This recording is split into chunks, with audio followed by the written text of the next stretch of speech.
આ જે કંઈ ફોર્મ 7 જે કંઈ થયું છે એ વિધાનસભાની ચૂંટણીને અનુલક્ષીને થયું એવું મને ઓછું લાગે છે, પરંતુ સ્થાનિક સ્વરાજ્યની જે ચૂંટણીઓ આવી રહી છે એમાં મોટી મુશ્કેલી ભારતીય જનતા પાર્ટીને થવાની છે. તો આ જ મતદાર યાદી એમાં ઉપયોગમાં થવાની છે. તો તમને એવું લાગે છે કે અત્યારે જે કંઈ થયું છે એ પહેલો ફાયદો સ્થાનિક સ્વરાજ્યની, ખાસ કરીને મ્યુનિસિપલ કોર્પોરેશન્સની જે ઇલેક્શન આવી રહ્યા છે, લગભગ 15 થી 16 ની વચ્ચે જે આવી રહ્યા છે, તો એમાં ફાયદો, અને જિલ્લા પંચાયત, તાલુકા પંચાયત, નગરપાલિકાઓની જે ચૂંટણીઓ આવી રહી છે એમાં ફાયદો કરવા માટે છે કે 182 માટે છે? આપને દિલીપભાઈ, આપનો પ્રશ્ન બહુ સાચો છે.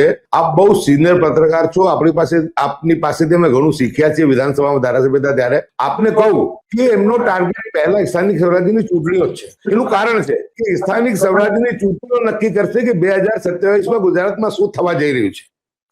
જો ભાજપને એનડીકમરસીનો ડર ના હોત તો મુખ્યમંત્રી દ્વારા મંત્રીમંડળ બદલ્યું ના હોત, 8 ચોપડી પાસને નાયબ મુખ્યમંત્રી બનાવ્યો ના હોત, આજે હું માનું છું કે 30 વર્ષના સૌથી નિષ્ફળ શાસન, 30 વર્ષનો એની સૌથી નબળી સરકાર કોઈ હોય તો એ આજની સરકાર છે. આજની સરકાર હું માનું છું કે બિલકુલ ધન ધડા વગરની, કોઈ વિઝન વગરની, ઉપરના કાગરા, ઉપરથી જે આદેશ આવે એટલે જી સર કરીને કરવાનું.